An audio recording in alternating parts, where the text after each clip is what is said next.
All right, I'm glad Kamala Harris lost. And if you're a Democrat-leaning voter, you should be happy too. They ran an unacceptable campaign. And I'll get to that later. But first, I want to look at these demographics. I guess this is some of the exit polling, some of the early demographics that we have. Let's look directly at my group, Black man. Let's see, 78% for the Democrat Party. Now, that's still like more than any other group other than Black women. But this is a far departure from what we normally see from Black men in the Democrat Party, which is usually like 90% plus. So I am happy about this. I was one of these Black men who did not vote Democrat. I didn't vote Republican either. I mean, you guys know I voted independent. I voted for Bernie, not even independent. I wrote in Bernie Sanders' name like I've done the past 3 elections because this would have been the end of Bernie's second term if the Democrats didn't cheat him, but we'll get to that in a second. Black women are still voting at pretty much the same tick they always vote at, 92%. Look at this, Latino men and Latino women. So a lot more conservative than a lot of people want to admit. And I think when people think about Donald Trump and the border and how he says he wants to build a wall, they think Latinos automatically are not going to support him because they think, oh, well, Latinos, like it's almost a racist thing to think like, yo, Latinos are not going to support Trump because Trump is against illegals, as if the Latinos are illegal or come from an illegal background, or as if there aren't like second, third, fourth generation Latinos. And also we're grouping all Latinos in with each other.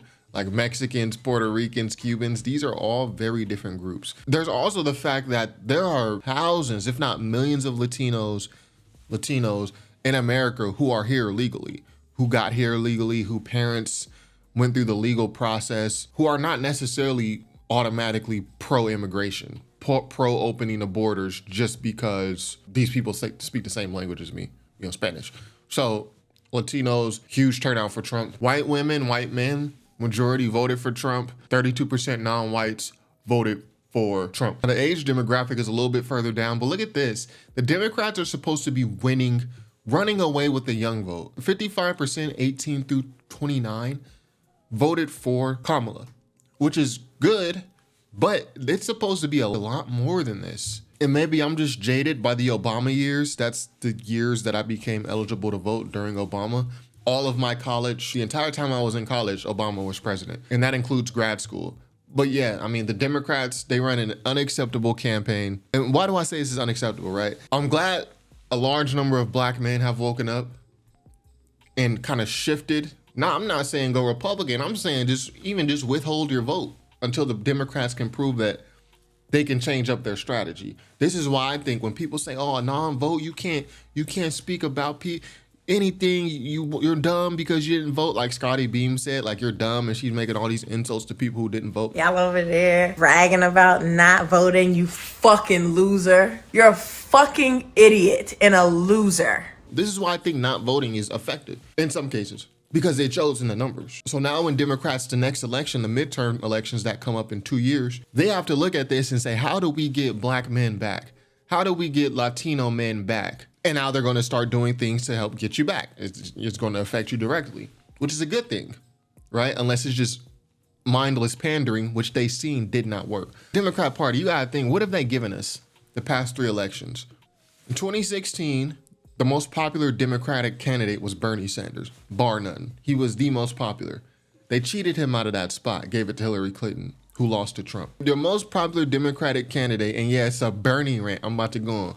Your most popular Democratic candidate, Bernie Sanders, you cheat him out of the primaries in 2016. Bernie Sanders would have beat Trump. In 2020, the very next election, you got Bernie Sanders, he decides to run again. You basically force him out in the primary stage by doing this weird domino effect of aligning all the primary candidates and making them drop out one by one and all endorse Biden. So you effectively force Bernie Sanders out of another primary win. Your most popular candidate again, and you choose Joe Biden. So 2 elections in a row, you have cheated the guy who's the most popular out of your own party. And then now in 2024, what do? There's no Bernie Sanders to cheat us out of, right, in 2024. So what do the Democrats do? They don't even allow their electorate to vote on who they want to run against Trump. They hand select Kamala Harris, who just got destroyed. And what was Kamala Harris's campaign strategy? We're going to go and call her daddy podcast, which is It's completely inappropriate if you watch that podcast. It's like, why? We're going to go on Club Shay Shay. We're going to pay Beyonce and Cardi B and Megan Thee Stallion and Glorilla to come to Kamala Harris rallies and speak or perform, twerk on stage. Kamala Harris raised a lot more corporate donations than Trump did. They both raised like millions, but Kamala Harris by a far larger margin. What did she spend that on? She spent it on a lot of celebrity endorsements. Trump spent his on vicious attack ads like this one. Kamala supports taxpayer-funded sex changes for prisoners. Surgery. For prisoners. For prisoners.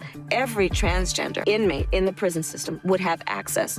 It's hard to believe, but it's true. Even the liberal media was shocked Kamala supports taxpayer-funded sex changes for prisoners and illegal aliens. Every transgender inmate would have access. Kamala's for they, them. President Trump is for you. I'm Donald J. Trump, and I approve this message. I think it's good that Kamala lost because we have to show these people being all politicians, but namely the Democrats, that this is not acceptable. This is not an acceptable way to campaign to us. And this is beside the fact that Kamala Harris, she doesn't stand for anything. All of her policies are up in the air, just depending on where she's at in the polls. Oh, you're down in Pennsylvania? Well, now you're pro-fracking.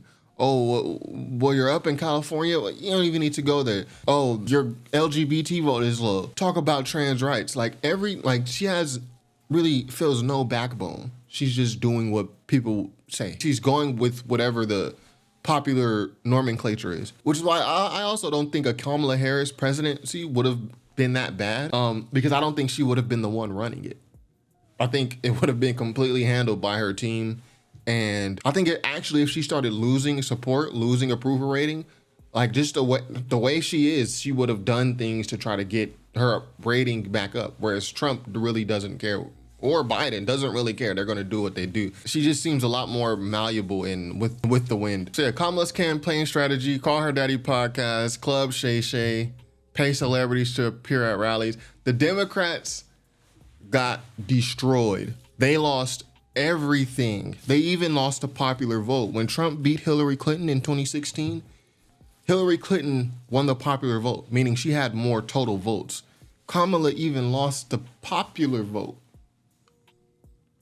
And the Democrats lost the Senate. They could potentially lose all of Congress. The House of Representatives is still up in the air. We don't know exactly what's going to happen with this yet, but whoever gets to 218 first. So the Congress is made up of the House of Representatives and the Senate. And the Congress is the legislative branch of the government. I mean, they create laws. So if you have a Republican president and a Republican Senate and a Republican House, pretty much anything the president wants to do is going to be pushed through because everything's Republican. This is how Barack Obama got Obamacare. His first term, he had a Democratic House, a Democratic Senate, if I'm not mistaken, correct me in the comments if I'm wrong, and he was a Democratic president. So this healthcare reform that no other president could get done, he got it done because he had majority in the House and Senate. Kamala Harris' campaign was so poor that she's about to lose the Democrats everything. The Electoral College and the popular vote, the Senate and the House. And then what I also want to get to is the California ballot measures real quick. I won't spend too much time on this because I know everyone watching is not from California like I am. But look at the ballot propositions that lost. These are things that should have been won. Prohibiting slavery and involuntary servitude in prisons, raising them, that lost. So slavery and involuntary servitude are still permissible in prisons. Raise the minimum wage, lost or is losing. It's 53% in. It's not all the way decided yet, but it's losing. Rent control, lost. The Democrats have done such a poor job that anything that Democrat in terms of ballot measures we're supporting in California got struck down. When's the last time California voted to not raise the minimum wage? That should be like a automatic, we know this is going to pass. But the Democrats have ruined California so much and have done so poorly on the national stage in terms of the Kamala Harris campaign that people actively voted against ballot measures that would normally pass easily in California. And look at this, increases penalties for certain theft and drug crimes. This is like anti-progressive. This is like anti-liberal. This is like something a pro-cop, pro-military Republican would propose. We're going to increase penalties for theft and drug crimes. But California has gotten so bad. People robbing your house, people stealing your catalytic converter, people walking out of Walgreens with $120 worth of merchandise. I'm in line at Walgreens in San Francisco, well, in Oakland, really, in Oakland. I'm in line at Walgreens, about to spend about $17 on lotion and soap. And I just see people walk in, grab stuff, and walk out without paying. I'm like, why am I about to pay? Like, nothing happens to them. Why? And I need this $17. I'm like on a $70 a week budget in college when I was living in Oakland or something like that. Man, I could use this $17. I might as well walk out too. I didn't, but it's like, come on. So it's gotten so bad here that the Democratic liberal voter base, population in California, is voting against ballot measures that are Democratic.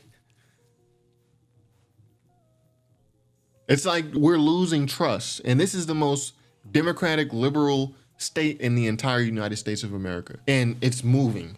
It's shifting the other way slightly because California still voted for Kamala Harris, but she's only got like 57%. Democratic nominees should have 60, 70% in California. And you can just say, oh, it's just all the Republicans. They just all came together and voted against this. No, this is down ballot. So the same people who might have voted for Kamala Harris bit their tongue and voted and like, okay, anyone but Trump, because there are many of those people. I don't like Kamala, but anyone but Trump. I'll vote for anyone but Trump.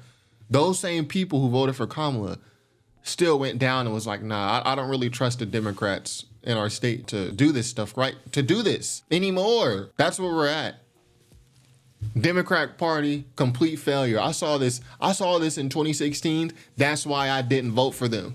I didn't, again, I say this and people be like, oh, you voted for Trump. I never voted for Trump. I voted for Bernie Sanders literally the last 3 elections. This will be the last election that I vote for Bernie. I only did it this time because this would have been the end of Bernie's second term. He would have got the first term, 4 years, and this would have been the end, 2016 to 2024. So next time I'll cast a vote, however I cast a vote. Democratic Party, it's not okay what you're doing.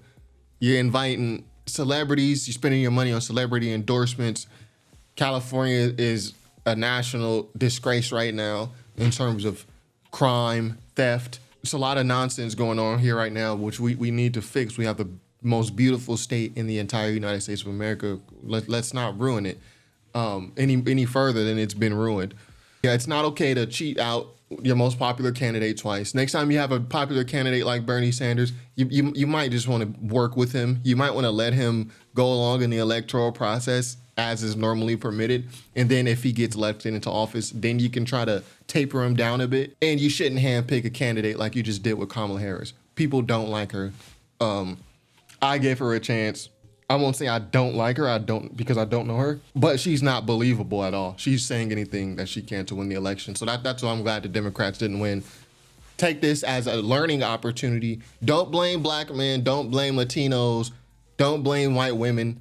Blame your poor campaign strategy and blame places like California, which are supposed to be the bastion of democratic hope in the United States of America, but are just failing states as it currently stands. Anyway, how do y'all feel?